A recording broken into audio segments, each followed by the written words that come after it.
স্বল্প পরিশ্রমে বানানো গেলেও খেয়ে পাবেন পরম তৃপ্তি। নিখুঁতভাবে রান্নাটা শিখে নিতে সঙ্গে রইলাম আমি ঋতুপর্ণা। আপনারা দেখছেন ঋতুর রান্নাঘর। আমি এখানে দোকান থেকে কেনা পনির ব্যবহার করছি 200 গ্রাম।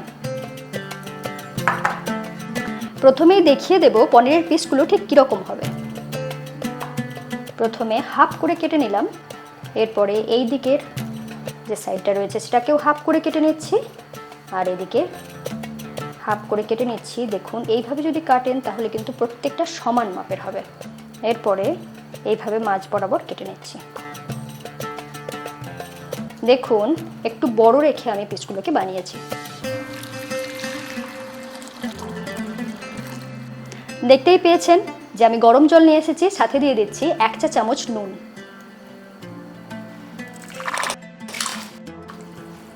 এখানে রয়েছে আপনাদের জন্য একটা টিপস।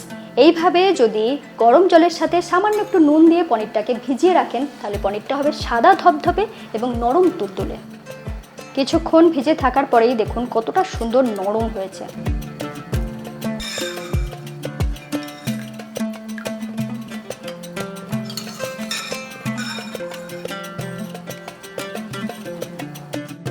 এখানে আমি 1 কাপ টক দইকে এইভাবে স্ট্রেনারের উপরে রেখে জল ঝরাতে দিয়েছিলাম। মোটামুটি আধ ঘন্টা রাখলেই এইভাবে জলটা ঝরানো হয়ে যাবে। এরপরে পনিরটাকে ম্যারিনেট করে নেব, তার জন্য এরকম একটা বড় পাত্র নিয়েছি। প্রথমেই দিয়ে দিচ্ছি জল ঝরানো টক দই, দিচ্ছি স্বাদ মতো নুন, দিচ্ছি হাফ চা চামচ চিনি। এখানে আপনারা না চাইলে চিনি ব্যবহার নাও করতে পারেন, তবে যেহেতু টক দই ব্যবহার করেছি সামান্য একটু চিনি দিয়েছি যাতে টেস্টটা ব্যালেন্স হয়ে যায়। দিয়ে দিচ্ছি হাফ চা চামচ গোলমরিচ গুঁড়ো, দিচ্ছি সামান্য একটু কসুরি মেথি, আর এখানে নিয়েছি 2 টেবিল চামচ ফ্রেশ ক্রিম। এটা ঘরে বানানো ফ্রেশ ক্রিম। দুধের সরটাকে তুলে ফ্রিজে রেখেছিলাম, এরপর এইভাবে ফেটিয়ে নিচ্ছি। দেখুন কত সুন্দর ফ্রেশ ক্রিম তৈরি হয়েছে। আর দিয়ে দেব সামান্য একটু এলাচ গুঁড়ো। পুরো জিনিসটাকে ধরে রাখার জন্য এখানে আমি কর্নফ্লাওয়ার ব্যবহার করছি 1 টেবিল চামচ। আপনারা কর্নফ্লাওয়ারের পরিবর্তে ময়দা ব্যবহার করতে পারেন। সব কিছু এখানে দেওয়া হয়ে গেল, এরপর পুরো জিনিসটাকে মিশিয়ে নেব।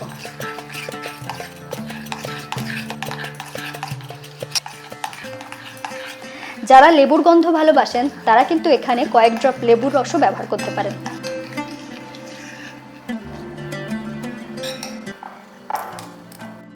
এরপরে খুব হালকা হাতে পনিরটাকে মিশিয়ে নিতে হবে, কারণ ওই যে বললাম পনিরটা আগে থেকেই গরম জলে দেওয়ার জন্য খুব সুন্দর নরম হয়ে রয়েছে।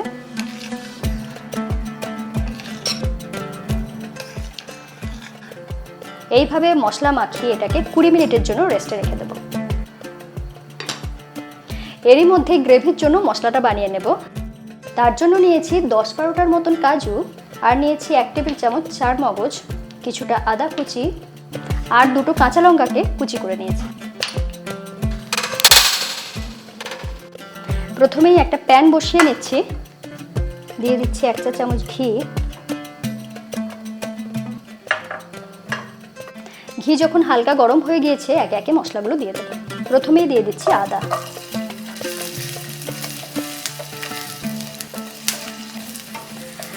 আদার স্লাইসগুলোকে 30 সেকেন্ডের মতন ভাজা ভাজা করে নেওয়ার পরেই বাকি মশলাগুলো দিয়ে দেবো। দিয়ে দিচ্ছি কাজু কুচি, দিচ্ছি চার মগজ, আর দিয়ে দিচ্ছি কাঁচা লঙ্কা কুচি।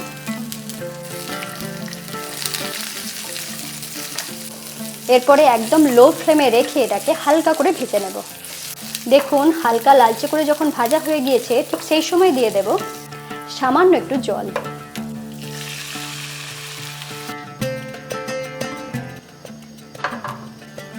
একটু নরম হওয়া পর্যন্ত এটাকে হালকা ফুটিয়ে নেব।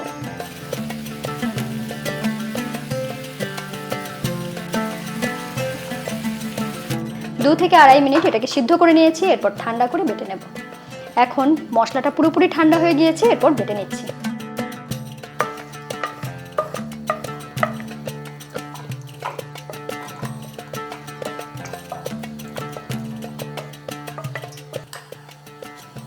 দেখুন একদম স্মুথ করে বেটে নিয়েছি। সবকিছু রেডি, এবার রান্নাটা শুরু করব। রান্নাটা কিন্তু খুব সহজ, খুব তাড়াতাড়ি হয়ে যাবে। দিয়ে দিচ্ছি 1 টেবিল চামচ ঘি। এই রান্নাটা ঘিয়েতেই সবথেকে বেশি ভালো লাগে, সেই জন্য আমি এখানে ঘি ব্যবহার করলাম। আপনারা কিন্তু সাদা তেল কিংবা অন্য যে কোনো তেল ব্যবহার করতে পারেন। ঘি গরম হয়ে যাওয়ার পরে দিয়ে দিচ্ছি কয়েকটা ছোট এলাচ, 4-5টা লবঙ্গ, আর দিয়ে দেবো 1 টুকরো দারচিনি। গোটা গরম মশলাগুলোকে হালকা ভেজে নিয়েছি, খুব সুন্দর গন্ধ বেরিয়ে গিয়েছে। এরপর দিয়ে দেব। এদিকে পনিরটাও 20 মিনিট ম্যারিনেশন হয়ে গিয়েছে। দেখুন আমি গোটা গরম মশলাগুলোকে একটা সাইডে করে নিয়েছি। এরপর পনিরগুলো একে একে তুলে নেব আর এখানে দিয়ে দেব।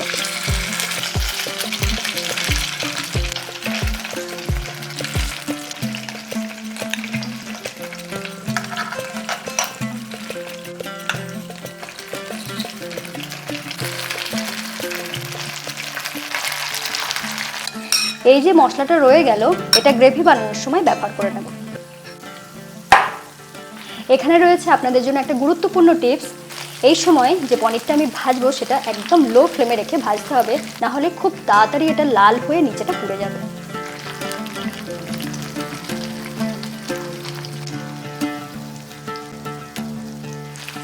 একটু সময় নিয়ে এটাকে হালকা লাল করে ভেজে নেব। দেখুন বেশ লালচে করে ভেজে নিয়েছি। এরপরে তুলে নিচ্ছি।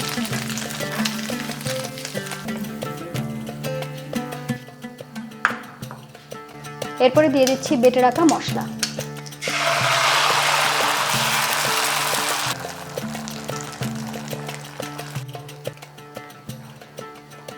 এরপরে গ্যাসটাকে একদম লো ফ্লেমে রেখে এটাকে কষিয়ে নেব। এটা কষাতে কষাতেই ম্যারিনেট করা মশলাটাও দিয়ে দেব।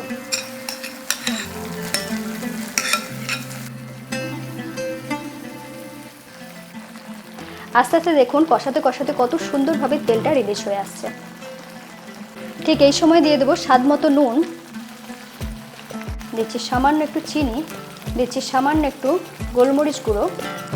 এরপর একটু নাড়াচাড়া করে নিচ্ছি।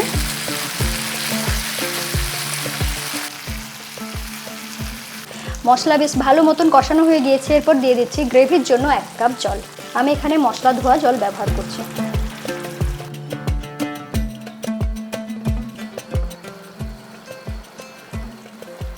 2 থেকে 2.5 মিনিটের মতন আমি গ্রেভিটাকে ফুটিয়ে নিয়েছি। বেশ ভালোভাবে গ্রেভিটা তৈরি হয়ে গিয়েছে। এরপর ভেজে রাখা পনিরগুলো দিয়ে দেব।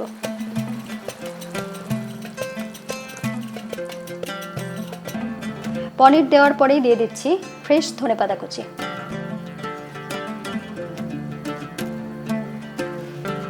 সব শেষে গন্ধরাজ লেবুর খোসাটা আমি একটু এইভাবে গ্রেট করে দিয়ে দেবো। এটা কিন্তু সম্পূর্ণ অপশনাল, আপনারা চাইলে দিতে পারেন, তবে দিলে ফ্লেভারটা খুব ভালো হয়।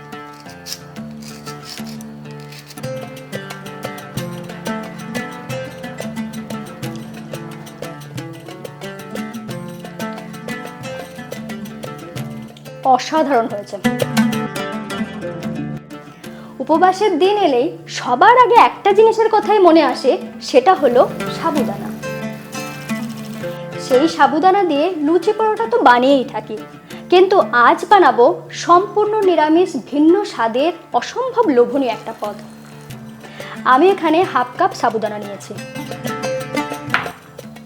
সাবুদানার পরিমাণটা আপনাদের প্রয়োজন অনুযায়ী কম বেশি করে নিতে পারেন। সাথে লাগছে 1/4 কাপ চীনাবাদাম বা গ্রাউন্ডনাট। আর সুগন্ধের জন্য এখানে আমি ব্যবহার করছি 1 টেবিল চামচ মৌরি।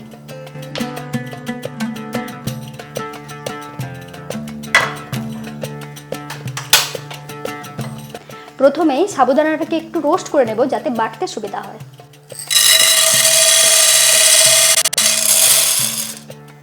যেহেতু আমি কাঁচা চীনাবাদাম ব্যবহার করছি, সেই জন্য সাবুদানার সাথে এটাকেও একটু রোস্ট করে নেব।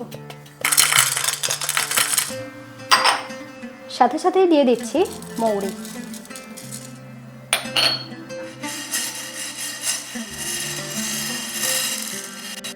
রোস্টেড বাদাম ব্যবহার করলে বাদামটাকে এই সময় কিন্তু ভাজার দরকার নেই।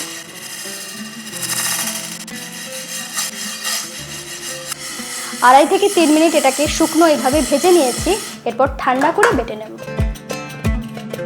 এটা এখন পুরো ঠান্ডা হয়ে গিয়েছে। এরপর বেটে নেব।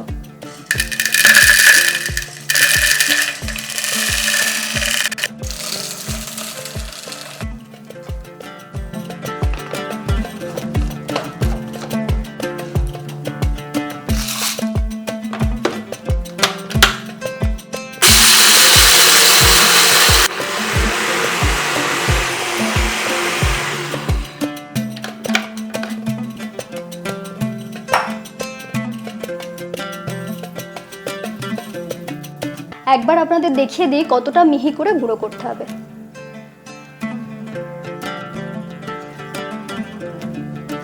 এখানে আমি বড় সাইজের একটা আলুকে এইভাবে লম্বা করে পিস করে কেটে নিয়ে সিদ্ধ করে নিয়েছি।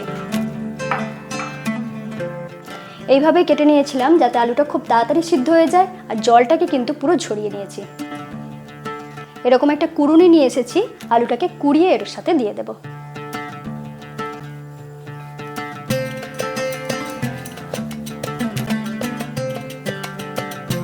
এখানে 2 টুকরো আলু আমি রেখে দিয়েছি, এটা পরে ব্যবহার করব।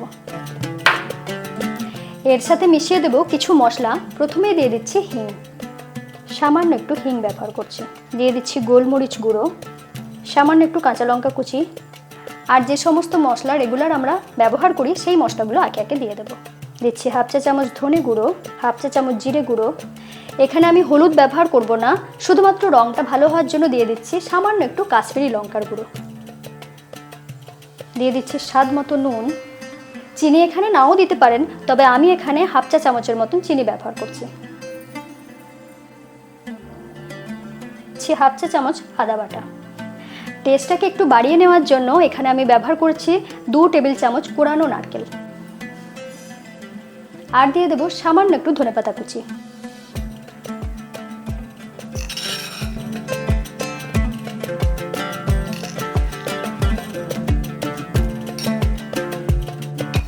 এরপরে পুরো জিনিসটাকে বেশ ভালো করে মিশিয়ে নিতে হবে। এইভাবে এটাকে মিশিয়ে আমি কিছুক্ষণের জন্য রেখে দেব। ঢাকা দিয়ে এটাকে সাইড করে রেখে দিচ্ছি। এরপরে গ্রেভির জন্য একটা পেস্ট বানিয়ে নেব। দিচ্ছি 2 টেবিল চামচের মতন কোরানো নারকেল,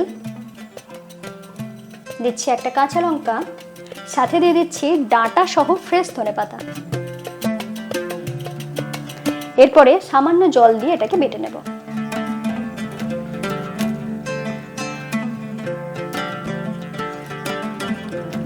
একদম স্মুথ করে বেটে নিয়েছি।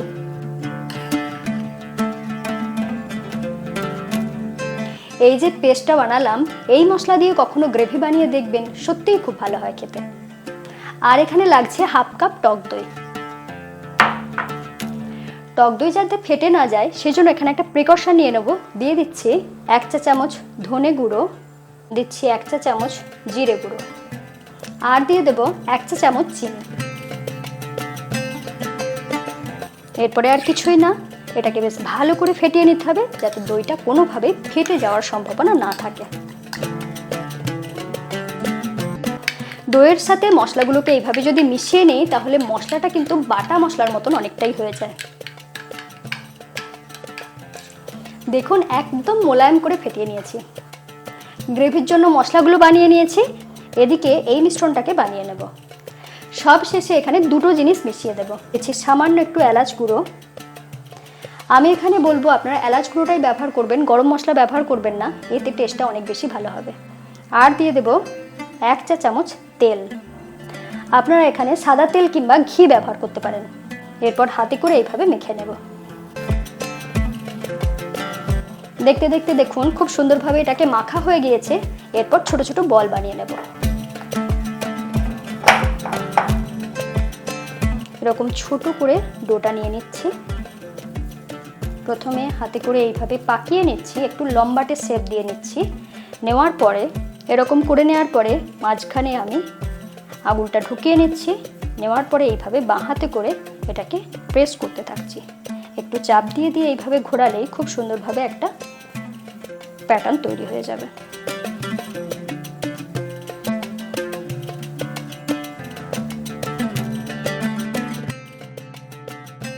এবার রান্নাটা শুরু করব। দিয়ে দিচ্ছি তেল।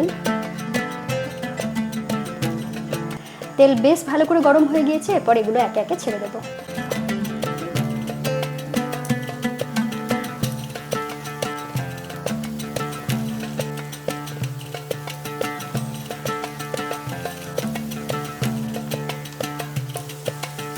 এখানে আপনারা যে কোনো তেল ব্যবহার করতে পারেন এবং চাইলে ঘিও ব্যবহার করতে পারেন। একটা সাইড একটু লাল হয়ে যাওয়ার পরে উল্টে দিচ্ছি।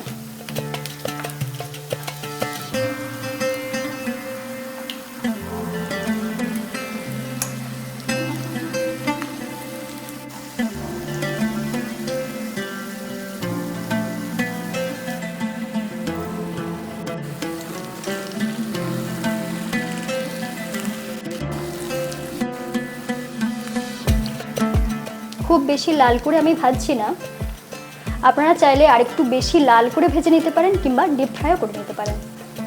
এরপরে একে একে তুলে নিচ্ছি।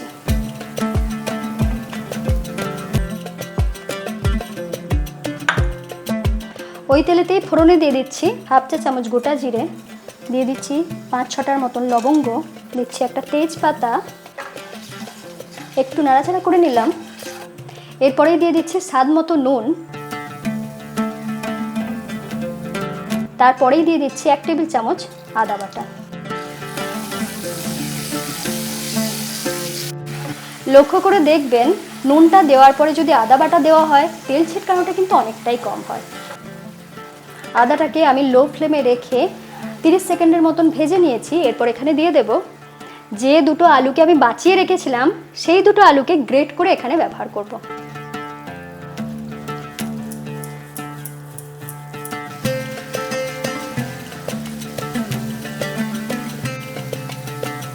দুটো আলুর টুকরোকেই আমি গ্রেট করে দিয়ে দিলাম। এরপর এই তেলের সাথে আলুটাকে খুব সুন্দরভাবে কষিয়ে নিতে হবে, মানে ভাজা ভাজা করে নিতে হবে। তেমন কিছু মশলা না থাকলে এইভাবে আলুকে গ্রেট করে গ্রেভি বানাবেন, দেখবেন খেতে কিন্তু বেশ ভালো লাগে।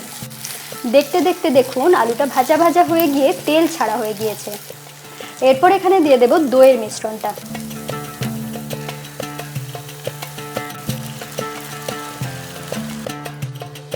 আপনারা সকলেই জানেন, তবু একবার মনে করিয়ে দিই, এই সময় গ্যাসটা থাকবে লো ফ্লেমে, না হলে কিন্তু দইটা অনেক সময় কেটে যেতে পারে।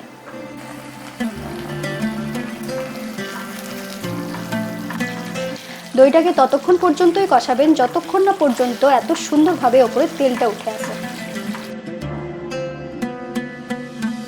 এরপর দিয়ে দেব ধনেপাতা, কাঁচা লঙ্কা আর নারকেলের যে পেস্টটা বানিয়ে রেখেছিলাম সেইটা।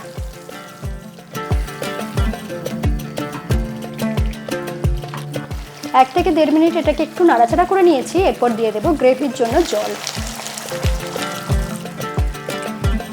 আমি এখানে 1.5 কাপ মতন জল ব্যবহার করছি।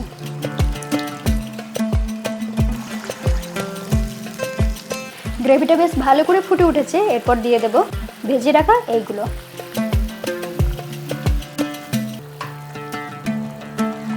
এরপর একটু নাড়াচাড়া করে নিচ্ছি। দিয়ে দিচ্ছি কাঁচা পাকা কয়েকটা লঙ্কা। এরপর ঢেকে এটাকে কিছুক্ষণের জন্য রান্না করে নেব। ঢাকা দিয়ে এটাকে 5 মিনিটের মতন রান্না করে নিয়েছি। এরপর গরম গরম সার্ভ করে দেব। সামান্য সাবুদানা দিয়ে এত সুন্দর রেসিপি নিশ্চয়ই আপনারা বানাতে চাইবেন। কেমন লাগলো রেসিপিটা লিখে জানাতে ভুলবেন না। ভালো লাগলে চ্যানেলটা সাবস্ক্রাইব করে নেবেন, বেল আইকন প্রেস করে রাখুন। সকলে খুব ভালো থাকুন। আবার দেখা হচ্ছে এরকমই নতুন নতুন রেসিপির সাথে।